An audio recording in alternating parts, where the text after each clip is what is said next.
Bienvenue à cette nouvelle édition du Bulletin des régions, une émission produite grâce à la collaboration des télévisions communautaires autonomes associées à Cogeco. Bonne émission. Alors, qu'est-ce que ça évoque pour vous, le 5-10-15? C'était des belles professions dans ce temps-là? J'ai fait 40 ans, madame. Avez-vous l'impression qu'il y a une relève pour ça? Est-ce qu'il y a des jeunes qui vont pour pas que ça se perde? C'est cette année que ça vaut vraiment la peine de venir au marché public. Ça représente une belle tradition, en fait, qui est un peu un porte-bonheur pour les pêcheurs.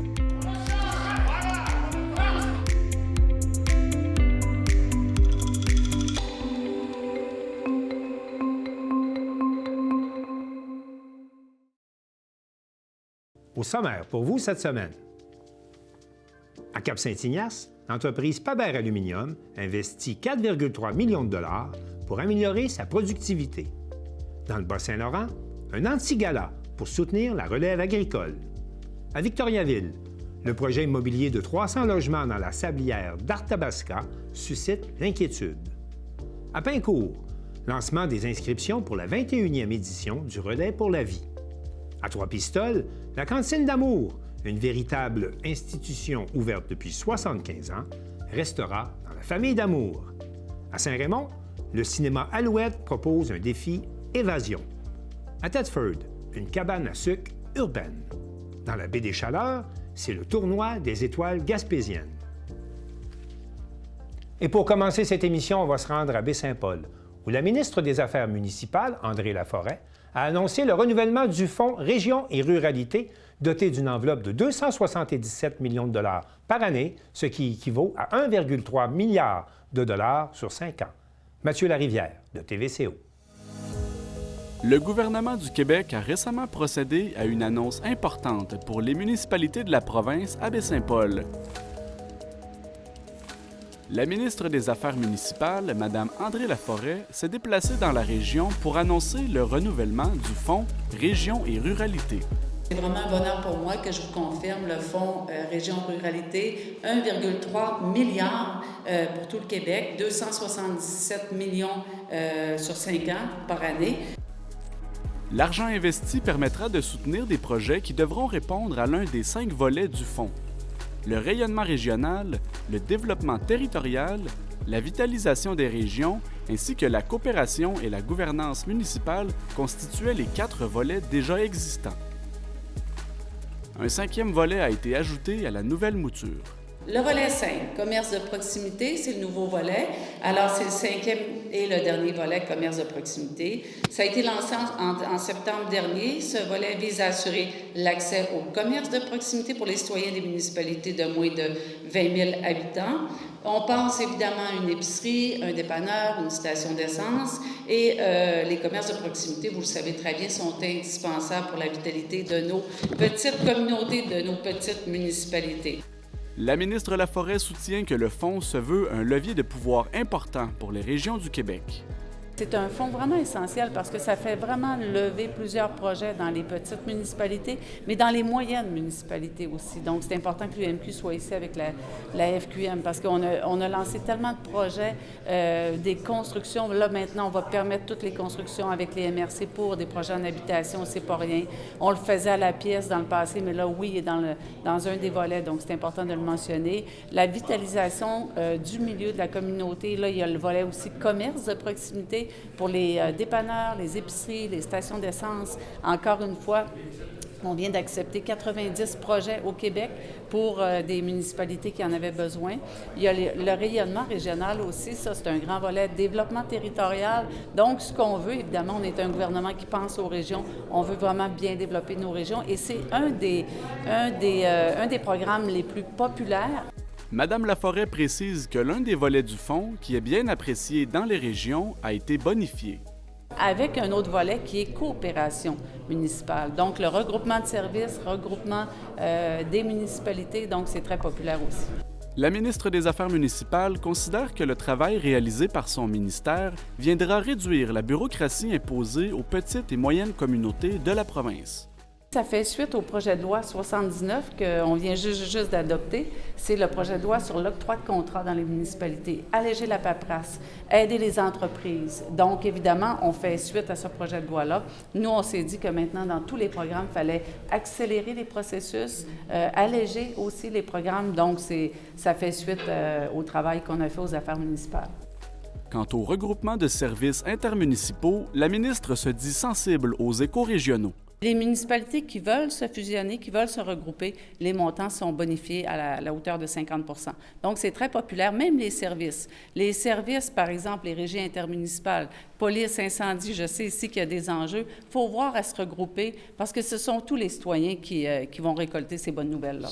Les préfets des 2 MRC de Charlevoix réagissent favorablement à l'annonce de ce renouvellement du programme gouvernemental. Moi, je veux souligner peut-être le volet coopération, où on a quand même bonifié les montants disponibles, parce que pour la phase précédente, ça n'avait pas été suffisant, et je pense que c'est un besoin. L'annonce de ce programme-là, qui est renouvelé, c'est une très bonne nouvelle. Si je prends au niveau de la municipalité de Saint-Hilarion, au niveau de la coopération intermunicipale, on avait déjà fait affaire avec la municipalité de Notre-Dame-des-Monts. On partage des ressources présentement. On a partagé aussi des équipements qui ont été achetés par le passé. Donc là, le fonds était comme arrêté. Fait que pour nous, c'est une bonne nouvelle, ça continue pour les petites municipalités. Concernant le service incendie, bien, c'est sûr que ça amène aussi cette opportunité-là, parce que nécessairement, dans la formule qui va être éventuellement adoptée, dans l'entente qui va être signée par les municipalités qui embarqueront dans le projet, bien, ça fait partie de la coopération. Donc, les nouvelles ressources qui seront admissibles dans ce programme-là bien, vont être justement admissibles là, pour venir diminuer la facture pour les municipalités pour les 5 prochaines années. Le Fonds Région et Ruralité a une durée prévue de 5 ans. Les municipalités peuvent déjà soumettre des demandes de financement dans le cadre de certains appels à projets des différents volets du fonds.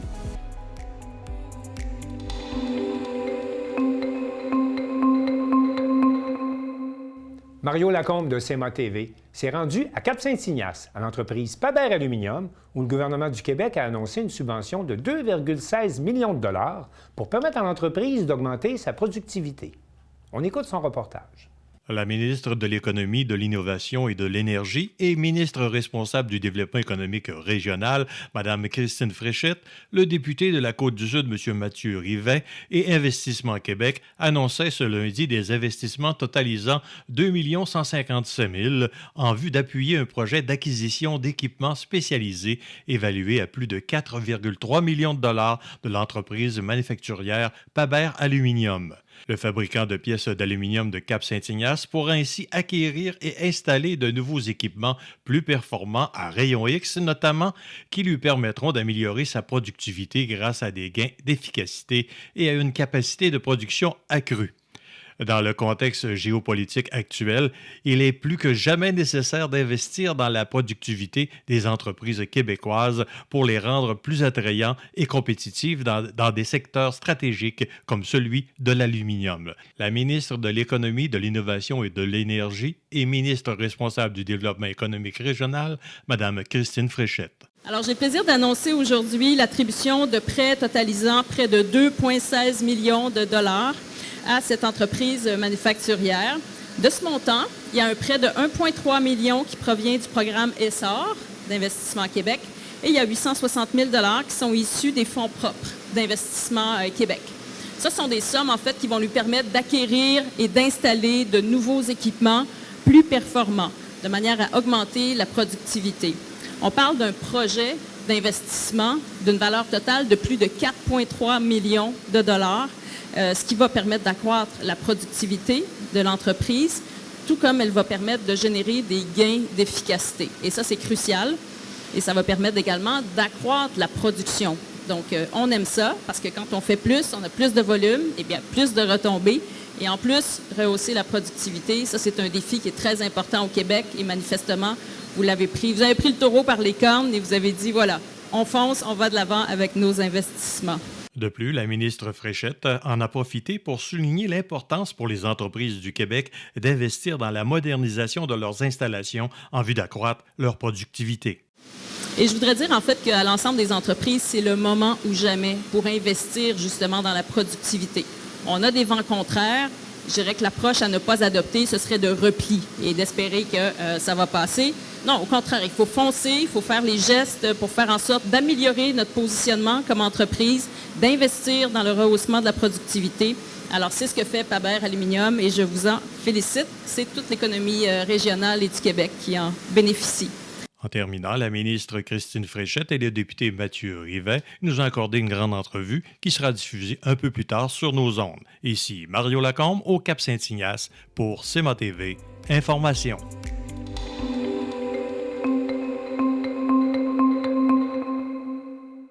Carl Blanchette de la télévision de la Matapédia rencontre des représentants du groupe pour la relève agricole, le GRAV, qui organisait en mars dernier un anti-gala pour soutenir la relève agricole, et il profite de l'occasion pour discuter avec ces deux jeunes producteurs de la question de la gestion de l'offre dans un contexte de guerre commerciale. Le 22 mars dernier se tenait l'anti-gala du groupe de la relève agricole, le GRAV. Et Carl en discute avec des gens du comité pour savoir comment s'est déroulé leur gala. Le groupe de la relève agricole, pour vous me dire, c'est quoi un petit peu, de où ça vient? Le groupe de la relève agricole, ça vient d'une grande communauté de la vallée qui a créé ce groupe-là pour qu'on s'entraide, pour faire du social. C'est important de se rencontrer. Le groupe va avoir 50 ans en 2029. Le groupe de la vallée est même plus vieux que la Fédération de la relève au niveau provincial. C'est quand même un groupe très important pour la vallée. Ça nous permet de nous impliquer, faire nos premiers pas dans ce monde-là.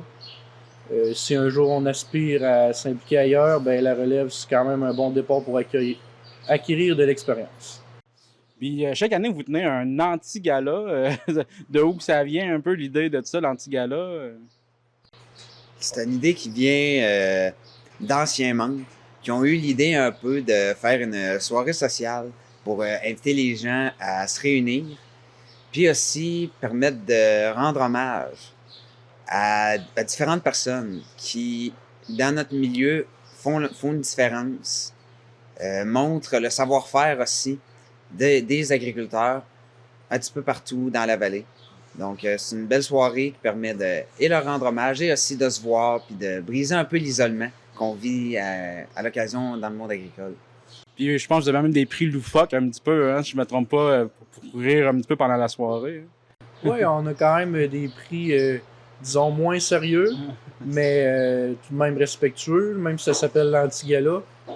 C'est souvent des prix plus légers. Par exemple, cette année, on avait le thème western, donc on a essayé d'y aller un peu avec le terme. Le cowboy de luxe, le shérif, shérif de la vallée, des prix comme ça, puis le monde apprécie bien ça. Puis dans le fond, je sais que comme vous signez les bons coups, est-ce que vous en avez en particulier que vous voulez nommer cette année? Oui, dans notre catégorie relève et démarrage, on avait 3 belles entreprises qui ont été nominées.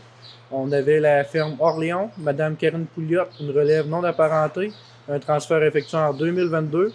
Mme Pouliot a même été nommée agricultrice de l'année au gala des agricultrices du Bas-Saint-Laurent. Ensuite, on avait la ferme Paquet de Plumes à Sainte-Florence, propriété de Marc-Antoine Paquette, un transfert effectué en 2021, si je ne me trompe pas. Puis un démarrage en fait. Puis c'est la ferme de poulet de chair la plus à l'est de la province. Et finalement, notre grand gagnant, la ferme Vue du Lac, propriété de Justin Michaud depuis 2024, une ferme laitière biologique non apparente. Puis à chaque année, vous offrez le prix Gérald Lavoie. Je pense que cette année, ça avait une signification particulière, une importance particulière. Oui, bien en fait, le prix hommage Gérald Lavoie, quand même toujours, c'est toujours quand même très apprécié puis très important pour nous. C'est un prix qui souligne les gens qui sont très présents auprès des autres producteurs, que ce soit leur écoute, leur empathie, des conseils, du soutien. C'est un prix qui souligne beaucoup l'aide pour la santé mentale. Cette année, c'était quand même très spécial et il y a eu beaucoup de candidatures de qualité, mais le comité a eu une candidature qui était très importante, puis il ne pouvait pas passer à côté. Cette personne qui a reçu le prix cette année, c'est une personne qui a laissé un doux souvenir dans sa communauté. C'est une personne qui était très impliquée, il était impliqué auprès de la relève, auprès des caisses des jardins, du comité festif de Val-Briand. ces associations de race. C'est une personne qui était beaucoup d'écoute, de conseils, puis ironiquement, même une semaine avant son départ, il était encore beaucoup présent pour les gens autour de lui. C'est pourquoi nos deux anciens gagnants, M. Nicolas Demers et Mme Audrey Hamel, sont montés sur scène lors de notre gala pour lui remettre le prix de façon posthume à M. Alex Turcotte-Lausier. Très bel hommage là, pour avoir été là. C'était vraiment beau à voir. Mais on va changer un petit peu de sujet. Avec les élections prochaines, puis les menaces tarifaires, puis la dégradation des relations avec nos voisins du Sud, je pense que les agriculteurs ils ont des craintes un petit peu, si je ne me trompe pas. C'est sûr qu'on a des craintes. Quand on regarde la situation actuelle avec le président américain qui passe son temps à vouloir la disparition de la gestion de l'offre, ça ne peut pas faire autrement que nous faire peur. La gestion de l'offre, c'est un système qui nous permet, en tant que producteur laitier, d'avoir un prix juste pour les produits qu'on vend. Si la gestion de l'offre disparaît, ce qui va nous arriver, c'est que les producteurs laitiers vont perdre environ 50% de leurs revenus. En perdant cet argent-là, ils seront plus capables de payer leurs dépenses puis de faire vivre leur entreprise. Ça va avoir un impact sur l'ensemble de la communauté matapédienne parce que s'il n'y a plus de producteurs de lait dans la vallée, l'usine d'AgroPure à Amqui n'aura plus de produits à transformer, donc elle va fermer. Les transporteurs de lait qui sont de transport de la vallée à Cause-Obscale, les vendeurs de machinerie agricole, les meuneries comme la meunerie Bernard Landry, Service agricole de la vallée, Niolon, je pourrais vous nommer un paquet d'entreprises qui n'auront plus de clients à qui offrir des services, donc qui vont être obligés de fermer. Ça n'affecte pas seulement les producteurs agricoles qui se lèvent à chaque matin pour faire un produit, ça affecte tous les emplois connexes qui sont nécessaires au bon roulement de leur entreprise. L'agriculture dans la vallée de la Matapédia, c'est le 3e plus important employeur après le système de santé et l'éducation et l'exploitation forestière. Ça affecte tout le monde. Donc, quand on voit des menaces comme ça qui sont faites par le président américain, ça prend une volonté politique qui est forte pour leur demander de sauver la gestion de l'offre puis de s'assurer qu'il n'y ait aucune brèche, autant dans le présent que dans le futur, au niveau de ce système-là. Bien, merci beaucoup pour votre témoignage. Je pense que c'est important présentement de souligner les craintes des gens de notre région. Donc, on espère que ça va tourner de votre côté en votre faveur. Donc, merci beaucoup. Merci.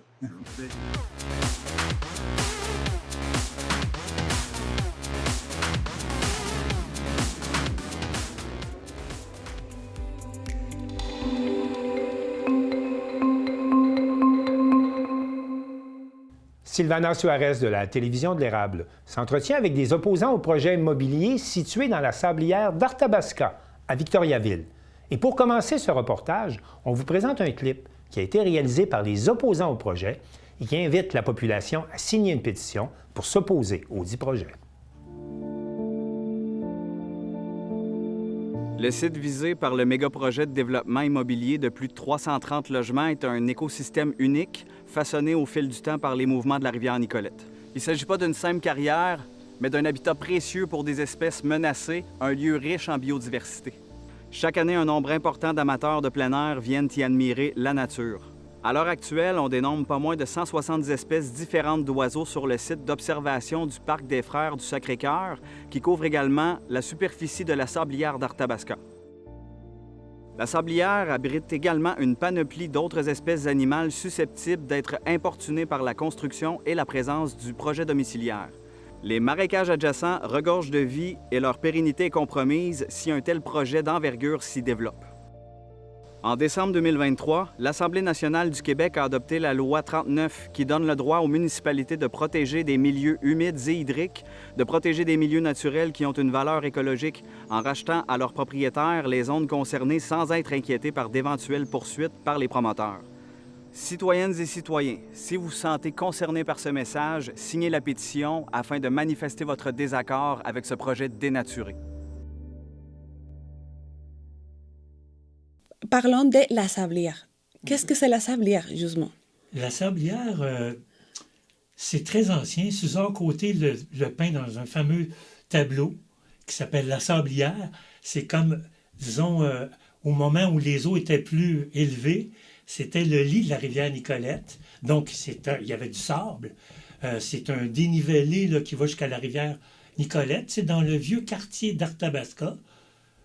tout près de la maison du premier ministre Laurier, le premier premier ministre francophone du Canada, qui est aujourd'hui un musée. Donc, c'est un coin patrimonial pour l'ensemble du quartier. Et c'était aussi visité par les Abénakis, la nation Wabanaki, Oui. hein, qui, pour eux, c'est un lieu où ils aimaient s'arrêter. Et la sablière, pour les gens du quartier maintenant, ça visait surtout un endroit qui a eu une occupation industrielle pendant quelques décades, où on venait déposer de la terre, de la roche, du sable, et qu'on emmenait ailleurs aussi pour des projets de construction, tout ça. Donc, ce qui était naturel s'est beaucoup détérioré. Mais bon, alors, au nord, on a le fameux boisé des Frères du Sacré-Cœur qui a été légué par la communauté à la ville, à la condition que les citoyens puissent continuer à y circuler librement. Alors, il y a une pinède de beaux sentiers, ça longe la rivière, il y a un verger qui produit encore beaucoup de pommes qui sont offerts à la population, qui est gérée par l'école d'agriculture du cégep de Vito. Ça, c'est au nord, tout près de Laurier. On est bordé aussi, elle est bordée par le boulevard Bois-Franc-Sud. Et au sud, on a, tout près du boulevard Bois-Franc, on a le centre communautaire d'Arthabasca.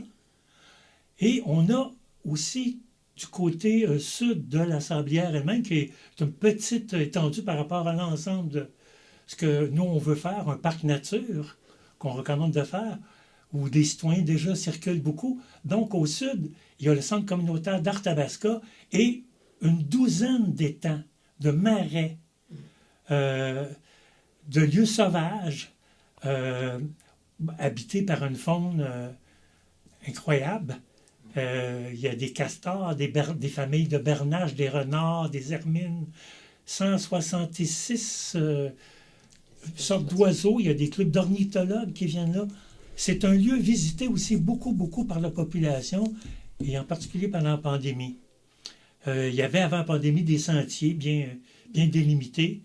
Puis après ça, ça s'est agrandi 2 mètres, 3 mètres des fois, la largeur des sentiers, parce qu'ils ont été très utilisés pendant la pandémie et ils sont toujours très fréquentés. C'est un lieu qui appartient à la population là-bas.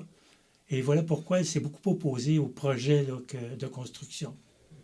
Oui, justement, on peut parler de ce projet. Il y a une opposition à un projet de construction pour les gens qui ne connaissent pas le sujet. Mais, bon, qu'est-ce que vous savez sur ce projet? Grosso modo, de quoi il s'agit? En fait, il s'agit d'un projet de construction qui a été lancé par un groupe qui s'appelle BBG Incorporé. Un des associés de cela, c'est M. Binet, de Binet Construction. Et c'est un projet de développement d'un quartier résidentiel sur ce site que Gilles a bien décrit, auquel les gens sont attachés, qui est le site de la Sablière. Parce que la Sablière, c'est un terrain privé qui a été acheté justement par cette compagnie BBG. Ce qu'ils veulent construire, c'est vraiment un quartier résidentiel de blocs appartements qu'on pourrait qualifier plutôt de luxe. Où il y aurait, au début, la première version du projet, c'était 330 logements sur 2, des fois 3, des fois 4 étages. Et puis, évidemment, c'est un projet qui s'installerait donc pas très loin de la rivière, pas très loin des marais, des zones humides, en plein cœur de ce bel écosystème que Gilles a décrit, et ça aurait pour effet de détruire, évidemment, la sablière comme telle, mais aussi de fragmenter un milieu où les espèces interagissent. Alors, c'est la première raison, mais pas la seule, pour laquelle ce groupe a été construit, a été formé. C'est pour s'opposer à la destruction de la sablière, parce que ce que nous, on aurait souhaité, comme l'évoquait Gilles, c'était justement d'intégrer la sablière au boisé des Frères, avec les marais, donc à tout ce bel écosystème-là, pour permettre aux espèces de communiquer, pour permettre aux humains de continuer à aller se reposer, déstresser et ainsi de suite. Alors, c'est pour ça notamment qu'on s'y oppose, mais aussi parce qu'on considère qu'il y a plein de risques dans ce projet un peu trop gros, a suggéré BBG, avec la complicité de la Ville, parce que la Ville a voté récemment, le 3 février, pour autoriser ce projet-là, malgré l'opposition que nous autres, on a fait valoir. Ce qui nous désole, vous le comprenez. Est-ce que vous avez déjà constaté qu'effectivement, il n'y a pas des indépendants qui peuvent dire qu'il y a un risque pour la nature? Non. Et c'est justement ce qu'on demande au ministère de l'Environnement, de la lutte au changement climatique, de la faune et des parcs, c'est le très long nom de ce ministère-là, de faire, c'est justement de procéder à des études indépendantes, parce que même si on en a demandé, les seules études qui nous ont été présentées et oralement seulement, parce qu'on n'a même pas eu droit d'avoir accès aux études de papier, n'ont pas été rendues publiques. Mais ce qu'on a demandé, c'est de pouvoir les voir, pouvoir les lire, d'avoir justement des études sur l'impact sur l'hydrologie, sur les inondations, que ça serait susceptible de rendre plus fréquente que ce quartier-là, sur le bord d'une rivière, sur le bord de zones inondables. Donc, on aurait voulu avoir des études indépendantes là-dessus. À notre connaissance, il n'y en a pas eu. Il y a eu... de la part de BBG, ils ont envoyé une biologiste sur place qui est venue 2 fois 1 heure, au mois de mai une fois, puis une fois au mois de juillet dernier. Et ça a été tout. Et sur la base de cette... et je ne dis pas que l'étude est mal faite, mais ce n'est pas une étude indépendante. Alors, ça aurait été intéressant que la Ville finance une étude indépendante avant de décider d'appuyer ce projet-là, pour qu'on puisse effectivement, en tout cas, avoir quelque chose d'un peu plus fiable comme point de vue que des études qui ont été payées par le promoteur et faites par des experts qui ont été choisis par le promoteur. Alors, ça nous semble un peu étrange. Et dans la demande qu'on va adresser sous peu au ministère de l'Environnement, c'est justement de produire de telles études avant de se prononcer sur l'impact environnemental de ce projet-là.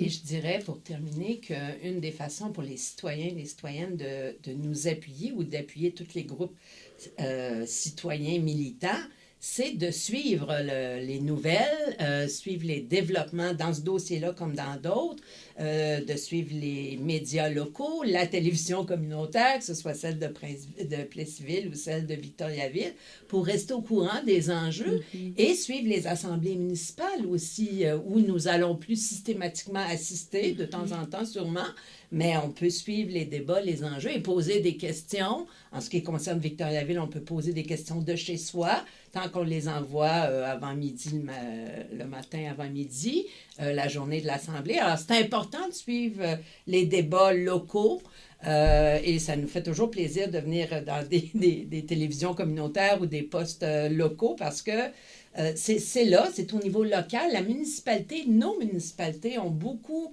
à voir avec l'environnement. En fait, ils sont le premier lieu où se prennent ce genre de décisions-là, bien plus que le ministère de l'Environnement, qui finit par s'en mêler, mais au départ, ces projets-là sont initiés souvent au niveau local et la politique municipale, donc, c'est quelque chose dans lequel il faut s'impliquer. Alors, voilà. Oui, les citoyens doivent s'en mêler parce que sinon, on ne sait pas ce qui peut arriver. On peut voir au sud qu'est-ce qui peut arriver là, en ce moment, puis un peu partout à travers le monde.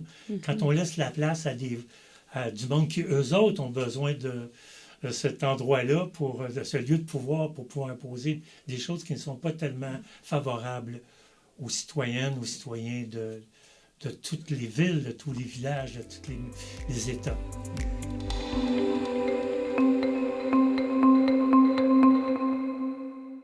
L'équipe de CSUR.TV était au lancement des inscriptions pour la 21e édition du Relais pour la vie, qui sera présidée cette année par la mairesse de Tressert-Indompteur, Mme Julie Lemieux.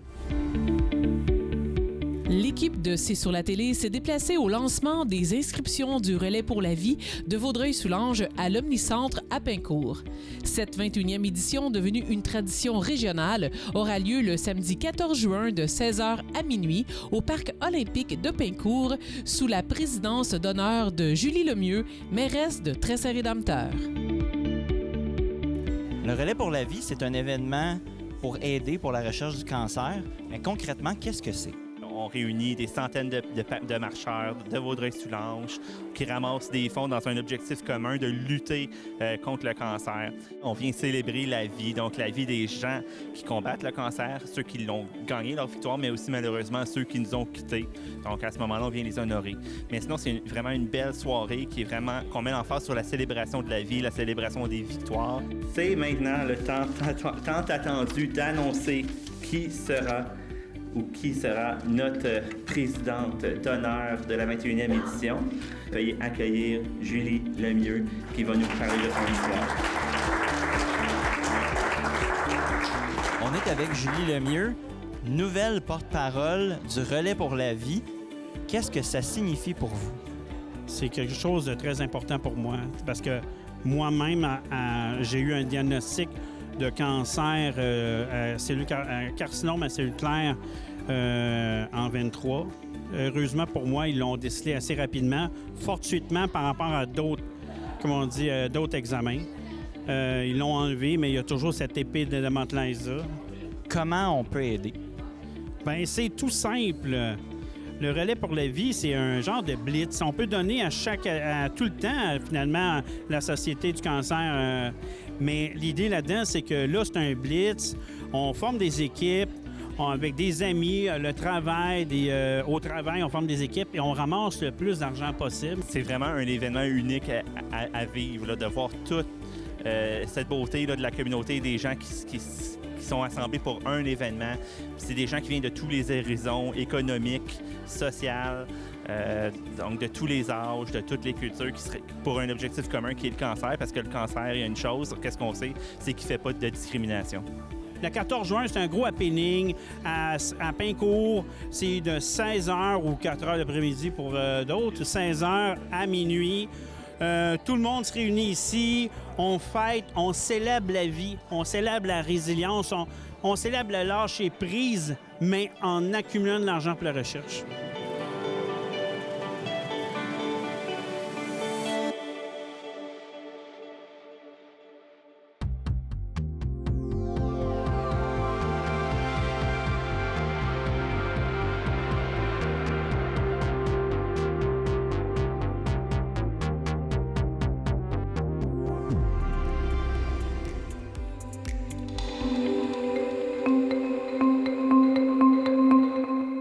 C'est maintenant confirmé. La Cantine d'Amour, qui est une véritable institution depuis 75 ans à Trois-Pistoles, restera dans la famille d'Amour.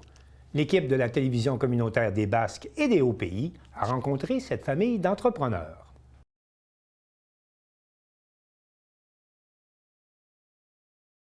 Après 75 ans d'existence, la Cantine d'Amour de Trois-Pistoles fera peau neuve avec une transmission des pouvoirs dans la famille pour une 4e génération. Bonjour, Ghislain Vachon, ici à la Cantine d'Amour à Trois-Pistoles en compagnie du propriétaire, M. Denis Damour. Bonjour, M. Damour, ça va bien? Oui, toujours. Oui, donc on a appris, là, finalement, la Cantine d'Amour ne sera pas vendue. Il va y avoir un transfert de propriété, là, ça reste dans la famille. Oui, vous en parler plus? Oui. Ben, c'est les enfants qui m'ont dit avant les fêtes qu'ils voulaient continuer. Fait que là, il fallait que je continue jusqu'à avant, jusqu'à dans le mois de mars. Et, à partir de maintenant, je vais y vendre l'année prochaine. Donc, c'est ça. Donc, ça reste dans la famille d'Amour. Oui. Ça fait combien de générations? 4e. Pouvez-vous nous faire un petit historique de ça, ma grand-mère a commencé en dessous d'un perron en avant. Puis ils ont fait une couple d'années en dessous du perron. Puis après ça, ce qui est présentement la cuisine, c'était la cantine, c'est la partie de la cantine au début. Aller jusqu'au poteau qu'il y avait là, c'est juste la moitié. Puis en commençant dedans, il y avait juste quelques places. Puis en 65, ils ont défoncé l'autre parce qu'à un moment donné, il y avait eu l'épicerie avait construit ici, puis à un moment donné, il y avait un barbier qui était, M. Barbier-Gagné qui était de ce côté-ci. Ils ont défoncé en 65, puis ça a pris la grandeur ici. C'était juste un service il y avait, oui, il y avait la grosse fenêtre, mais il y avait tout, il y avait 4-5 places assis. Il y avait du comptoir au début. Après ça, ça a grandi, puis en 70, ils ont agrandi le solage par en arrière. Ils ont enlevé 2 étages sur le toit. Il y avait 2 étages de plus la bâtisse. C'est une bâtisse plus petite, mais plus haute. Fait qu'ils ont agrandi en 70, puis par en arrière, ils ont enlevé sa hauteur. C'est votre grand-mère qui est partie ça? La cantine, oui. Grand-mère Dorel, tu cherchais quelque chose à faire, c'est quoi? Oui, ben, c'est parce que le grand-père était malade. Mon grand-père était malade. Je dis grand-père. Mon grand-père était malade. Puis, fait qu'elle a commencé ça. Il y avait quand même encore la boucherie. Mais c'est pour un sideline, ça a grossi tranquillement. Puis, ça a commencé, c'est juste des frites, des hot dogs. C'est éventuellement comme dans les années 67, après l'Expo, les hamburgers ont arrivé avec ça. Ça a grossi. Gagné plusieurs prix ici, la meilleure poutine du Québec, quelquefois? Oui, ça arrivé une couple de fois. Je me souviens pas à quelles années, mais il y a toujours des affaires. Mais il y a des bonnes places partout. Il s'agit de savoir où. Le secret d'une bonne poutine, c'est quoi? C'est du stock régional. Du stock régional. Le secret dans la sauce ou le secret dans tous les éléments? Oui, c'est ça. C'est les frites qui font fouetter tout en partant. Puis les patates, vous savez, de la région aussi. Puis c'est sur les bûchettes tous les jours. Il faut que ça soit frais. C'est la différence avec des patates congelées ou des patates frais d'avance. C'est là que la différence est. Vous, M. Denis Lamour, ça fait combien de temps que vous travaillez ici? Oui, 54 ans. 54 ans. Vous êtes rentré ici à Saint-Jean? 8 ans. 8 ans? Ouais. Ça fait que les vacances d'été, vous saviez où est-ce que vous les passiez? Oh, on n'a pas de vacances. On n'a pas de vacances. Mais on peut dire, retour sur l'expérience, retour sur vos années à la cantine, l'impression que ça vous laisse. Ah, dans le temps, on commençait trop jeune à travailler, mais dans le temps, ça de même, on n'a pas le choix. Là. Qu'on veuille, qu'on ne veuille pas. Mais il faut vivre avec, on est bien content aussi d'avoir fait ça. C'est beaucoup de temps, mais je suis content de slacker un petit peu de passer aux enfants. C'est une institution à Trois-Pistoles. Oui. Il y a beaucoup de monde, des anciens enfants qui reviennent ici. Le monde revient. J'ai cru voir les étudiants de l'école de langue, parfois ça fait 10-15 ans qu'ils sont venus, puis ils parlent encore de la patate d'amour. Ben, c'est ce qui nous a fait connaître beaucoup. Parce que dans le monde, il y a des places qui nous connaissent, comme en Australie ou n'importe où, c'est du monde qui sont venus ici à l'école de langue. Parce que c'est pas juste du monde des Canadiens anglais qui venaient ici. Là. Il y a du monde d'autres pays. Il y a du monde de l'Ontario et tout, qui ont été travailler dans d'autres pays aussi. Là. Fait que c'est ça qui nous a donné beaucoup de publicité. Donc, la cantine d'amour mondialement connue. Eh bien, merci, M. Damour. En tout cas, on souhaite à vos fils un succès tout aussi là. Oui, pas de problème. On va continuer avec eux autres un bout. Donner un coup de main pour Oui. Continuer à travailler, il faut bouger pareil. Absolument. Sinon, quand même, j'aurais 70, je vais continuer pareil, mais moins longtemps. Merci beaucoup, M. Merci. Damour. Bonne journée. Bonne journée. Bonjour, Justin Vachon ici, toujours à la Cantine d'Amour, en compagnie des deux futurs propriétaires, M. Vincent Damour et M. Joël Damour. Bonjour, messieurs. Bonjour. Bonjour. Parlez-moi un peu, là, qu'est-ce qui vous donnait la piqûre de continuer l'aventure familiale ici, là, à la Cantine d'Amour? Ben, disons que c'est une habitude, on continue. C'est une habitude. Les emplois d'été, j'imagine, c'était ici, puis les emplois de fin de semaine? Depuis très longtemps. Oui. Jeune, c'est quoi que ça fait comme effet de dire mon père, c'est la patate d'amour? Des fois, des petites niaiseries à l'école, mais c'est juste pour le fun. C'est pour le fun.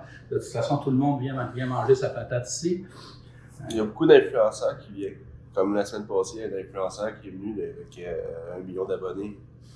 Puis, ça fait de la publicité. Il a bien aimé. Justement, Denis me disait tout à l'heure que votre père me disait que même en Australie, la Cantine d'Amour est connue en Australie grâce à l'école de langue, que des anciens étudiants de l'école de langue se sont ramassés en Australie et la Cantine d'Amour est connue en Australie. C'est quand même, vous ramassez quand même une institution. Et puis, vous, est-ce que ça a été un moment de réflexion, dire on reprend ça? Moi, ça a été plus long un peu. J'ai fait certaines affaires, puis là, j'ai décidé de revenir me replacer. Joël, lui, il l'avait déjà plus en tête avant, depuis 2020. 2020. Il faut y penser comme il faut, c'est quand même beaucoup de travail. Oui. Donc, à deux, vous allez pouvoir avoir des vacances, j'imagine. Ça va être plus facile qu'on a pu vivre quand on était jeune, mais puis, on va pouvoir séparer les vacances. Oui, les vacances, ça, c'est quoi qu'on voit sur le jour. Les horaires changent tout le temps, on ne sait jamais qu'est-ce qui peut se passer. Mais vous, jeune, là, votre père pas souvent à la maison, c'est votre seconde maison ici, j'imagine? Exactement. Oui, c'est ça. Bon en cuisine, est-ce que vous avez la recette du cipaille? Ouais. Oh, oui. Mais oui, ça, c'est de l'affaire qu'on apprend sur le... Nous autres, on l'a appris en regardant, mais on sait qu'est-ce qu'il y a dedans. Parce que vous savez que c'est une réputation aussi, le cipaille de la Cantine d'Amour, c'est une bonne réputation. Messieurs, moi je vous souhaite le plus grand des succès dans l'aventure. Parce que, je vais vous dire, bien franchement, beaucoup de gens étaient inquiets lorsqu'il y a eu l'annonce que la cantine était à vendre. Ça a inquiété beaucoup de gens, on ne sait jamais. Hein. Et puis là, ben, je pense que la population de Trois-Pistoles est bien contente là, que ce soit deux fils de la région qui aient repris ça et que ça demeure dans la famille. Fait que je vous souhaite pour une 4e génération, je vous souhaite le succès que les 3 autres ont eu. Puis, juste pour te dire, quand mon père a racheté la cantine, il y a eu des nouveautés comme la soupe, le spy. Nous autres, c'était juste pour dire que peut-être l'année prochaine, il risque d'avoir des petites nouveautés. OK. Donc, les scoops, on viendra, vous appellerez, on ne vendra pas le scoop. Et effectivement, s'il y a une diversification du menu, je suis sûr que la clientèle, ça va être pour le plus grand bien de la clientèle. Messieurs, ben, je vous souhaite, dans vos projets, je vous souhaite le meilleur qui peut arriver. La région en a besoin. Merci. Merci.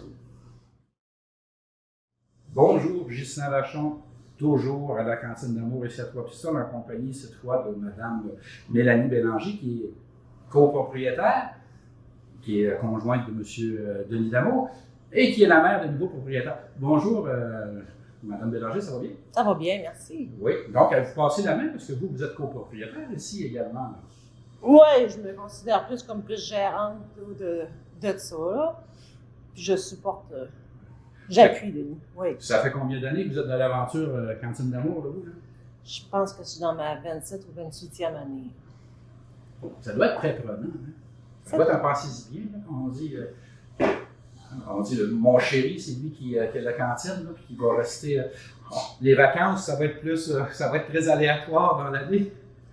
Ça l'était, mais je me vois pas le laisser aller tout seul, sans pouvoir l'appuyer. Tu sais, pareil comme avec les enfants, je vais rester avec eux autres, puis je vais les appuyer du mieux que je peux. Hein. Fait qu'on s'oublie, puis on plonge dans tout ça, puis on y va une journée à la fois.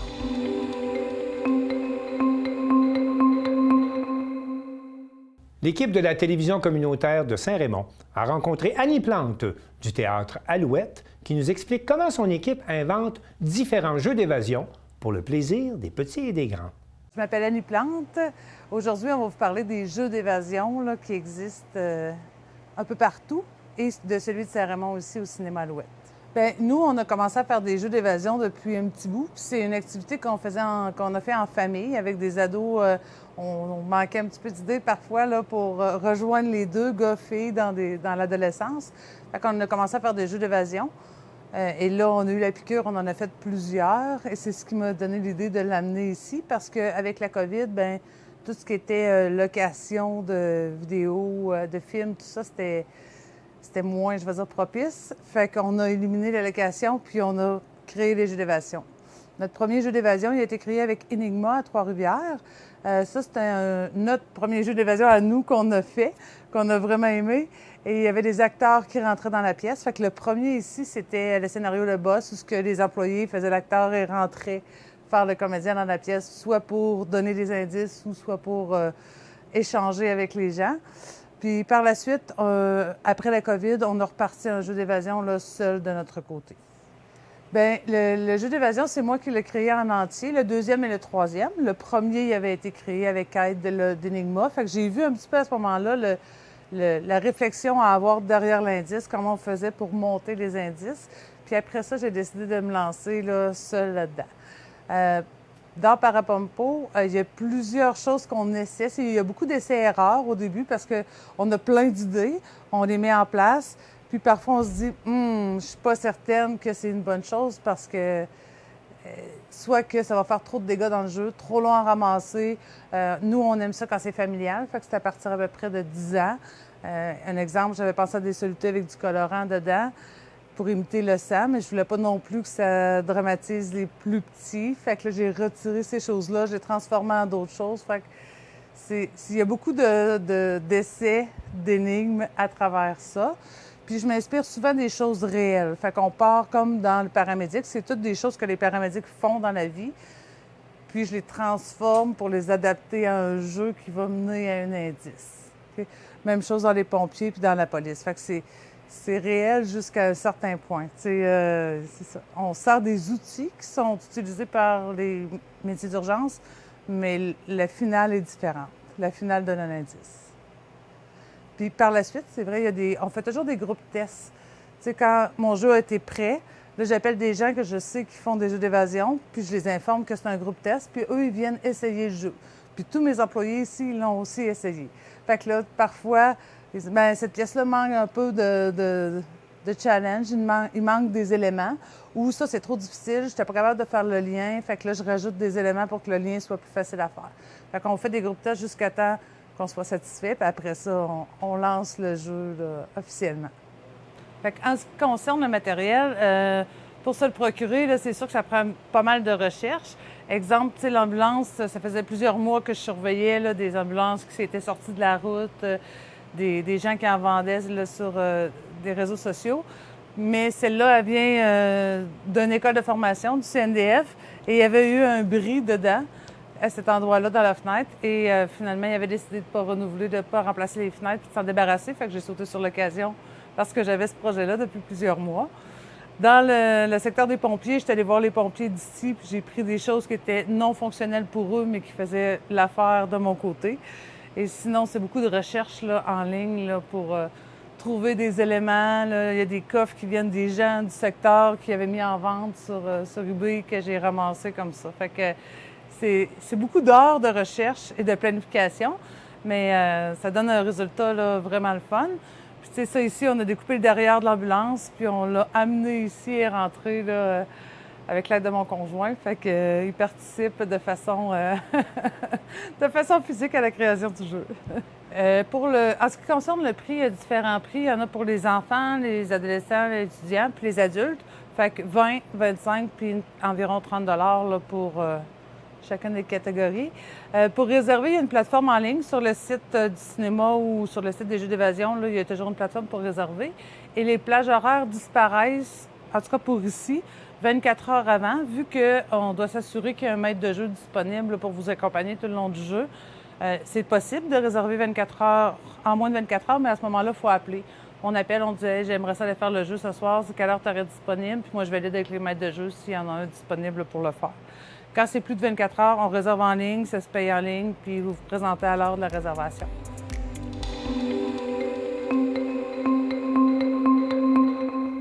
À Thetford, l'organisme Héritage Centre-Ville a organisé une cabane à sucre urbaine qui a connu un gros succès.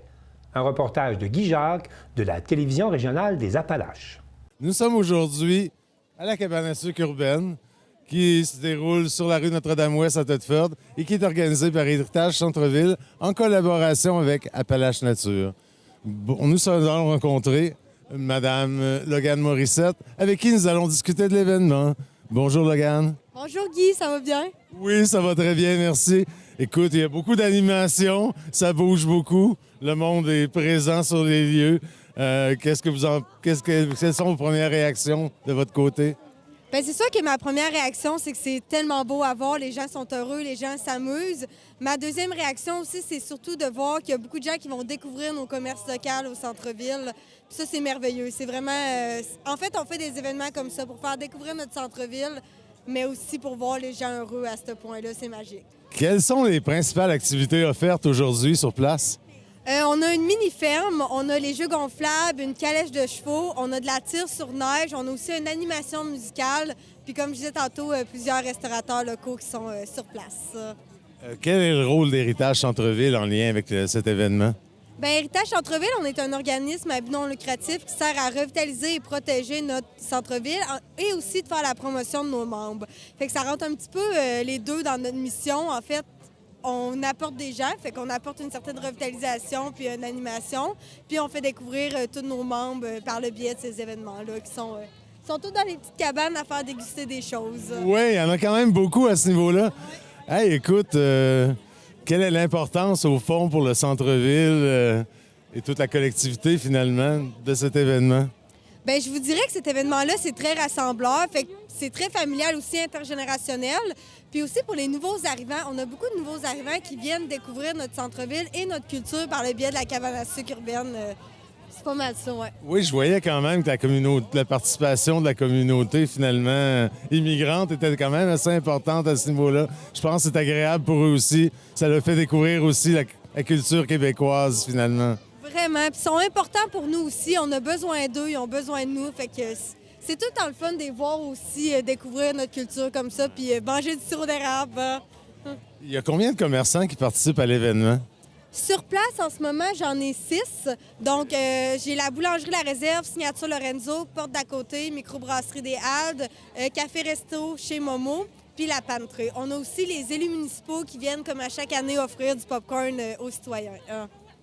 Combien de bénévoles assurent le succès de cet événement? Je vous dirais, il y en a une 50aine. Juste chez Appalaches Nature, ici, on en a une 30aine qui viennent assurer le bon déroulement. Quels sont les autres moyens mis en œuvre au fond par Héritage Centre-Ville tout au long de l'année pour finalement faire bouger les choses du côté du centre-ville? On travaille activement avec la Ville sur le programme du PPU, le projet, le plan particulier d'urbanisme. Sinon, on a aussi la balade de Noël, la cabane à sucre urbaine, exposition de voitures anciennes, on a la mascarade d'Halloween, puis on travaille avec le Festival de la Relève en collaboration au niveau de la zone gourmande beaucoup. Est-ce que vous avez d'autres partenaires pour assurer le succès de cet événement? Oui, c'est sûr. On a Appalaches Nature qui est le partenaire présentateur de l'événement et la Ville de Thetford. OK, c'est les deux principaux, finalement. Est-ce que, d'après la popularité de l'événement, on sait que c'est pas la première année, mais je pense pas que ça va être la dernière non plus. Ça, c'est sûr que non. Là. Ça revient à chaque année, puis ça va revenir plus gros l'année prochaine. OK, donc le concept va rester de même, il y a toujours des développements qui risquent de se faire. Toujours, toujours. Parfait. Est-ce que vous avez quelque chose à rajouter par rapport à cet événement? Bien que c'est magique, puis c'est une journée qui est sucrément belle. Oui, effectivement. Bon, bien, je vous remercie beaucoup, Logan. Merci à toi. Fait que je vous souhaite un super bel événement. On va continuer finalement à explorer le tout. Merci.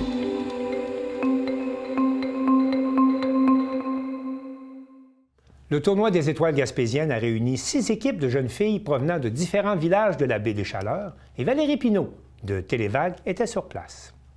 Est-ce que tu peux te présenter à l'événement de la journée? Oui, dans le fond, on est au tournoi des étoiles gaspésiens en ce 5 avril. On a 6 équipes présentes aujourd'hui de toute la baie des Chaleurs. Donc, on avait une équipe de New Richmond, une équipe de Caplan, 3 équipes de Bonaventure et une équipe de Passe-Rivière. Dans le fond, je suis l'organisatrice du tournoi des étoiles gaspésiennes. Je fais ça dans le cadre du défi Ose entreprendre. Donc, l'an passé, j'ai été nominée au régional avec l'événement Journée féminine pour nos battantes, le logo que je porte ici à l'écran. Puis cette année, pour refaire le défi, il fallait que je m'ajoute une implication, donc soit par un événement, par un service, peu importe, il fallait que je rajoute quelque chose. Donc j'ai décidé de rajouter l'événement des étoiles gaspésiennes. Le soccer, dans le fond, c'est pour moi une passion. Fait que moi, je pense que quand tu décides de créer quelque chose, soit toi ou soit à l'aide d'un comité, c'est important que cela te passionne. Fait que moi, je trouve que c'est tellement beau aujourd'hui de voir les filles progresser tout au long, de créer des nouvelles amitiés au travers, même s'il n'y a pas nécessairement ton village, parce que le but de l'événement est de briser les genres de frontières qu'il y a entre les villages, de compétition à l'aide de l'esprit sportif. C'est quoi la différence entre le futsal et le soccer extérieur? Le soccer extérieur, c'est des plus grands terrains avec un plus grand nombre de joueuses. Donc, c'est sûr que si tu restes en local, c'est beaucoup du 4+1. Mais si tu en vas ensuite en ligue de développement, tu rajoutes un nombre de joueurs. Tandis qu'au futsal, le ballon est un petit peu plus gros, un petit peu plus lourd. À l'intérieur, les terrains sont plus petits. Donc, c'est vraiment un meilleur, je trouve, jeu de passe qui aide les filles. Tandis qu'à l'extérieur, les tirs, c'est moins du contrôle de balle. Puis je trouve que le travail d'équipe, l'ensemble, est beaucoup plus mieux au futsal. Le tournoi aujourd'hui, il y a environ combien de jeunes filles? Donc, on a 6 équipes d'autour de 9-10 joueuses. Donc, je dirais 60 filles, plus 8 coachs bénévoles qui se sont impliqués. Donc, c'est vraiment intéressant de voir que ce soit des parents, que ce soit des proches qui s'impliquent auprès de ces jeunes-là pour développer des saines habitudes de vie et un sport. Des filles de quel âge à quel âge? Donc, c'est des 2014, 2015, 2016. Donc, on est vers le milieu du primaire. Ils ont environ 8 et 9 ans pour la plupart. Puis, je trouve que c'est bien aussi de mélanger des années, pas que ça soit une année. Fait que ça crée aussi pour les filles débutantes qui affrontent des meilleures, des plus fortes, qui s'améliorent au cours de la journée. C'est qui tes arbitres? Olivier Cavana, Philippe Henry, Lucas Babin, qui sont 3 arbitres formés par le club de soccer Baie des Chaleurs, par exemple, l'été. Fait que je me suis appuyée sur leur formation pour leur rajouter la formation futsal que j'ai donnée parce que les règlements de futsal ne sont pas les mêmes que les soccer extérieurs. Donc, c'est vraiment intéressant de voir 3 jeunes qui s'impliquent aussi dans leur communauté. Est-ce que les gagnantes vont avoir des petites surprises? Bien, dans le fond, on ne voulait pas accentuer sur l'excellence, donc ni trophée, ni bannière, ni médaille, mais j'ai quand même tenu à leur faire des sacs sportifs avec le logo de l'événement, plus le petit lait au chocolat après leur finale. Est-ce que c'est une initiative totalement bénévole de ta part? Oui, dans le fond, c'est vraiment une implication dans ma communauté. Puis ce qui est le fun, c'est que ça m'aide ensuite pour aller chercher d'autres prix que le défi aux entreprendre. Donc, j'ai été nominée à Force Avenir en 4e secondaire. J'ai été nominée aussi pour un défi implication pour toute Gaspésie de la Madeleine. Fait que c'est beau de voir qu'un seul événement peut te remercier à plusieurs niveaux. Parle-moi donc de ta journée complémentaire. Dans le fond, la journée féminine pour nos battantes, c'était la 2e édition cette année, le 15 mars 2025.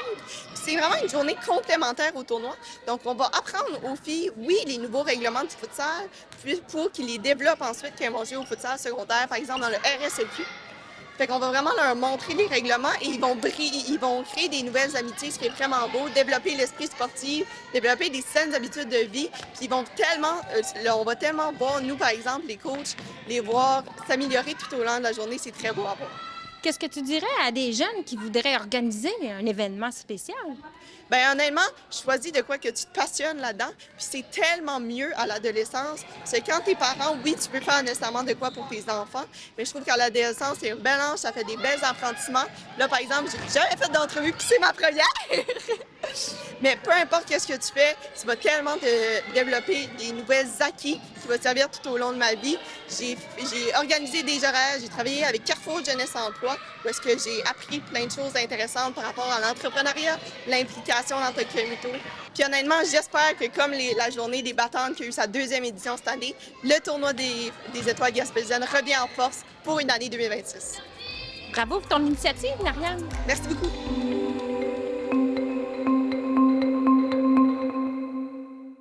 C'est tout pour le Bulletin des régions cette semaine. J'espère que ça vous a plu. Je remercie toutes les stations de télévision participantes et je vous dis à bientôt.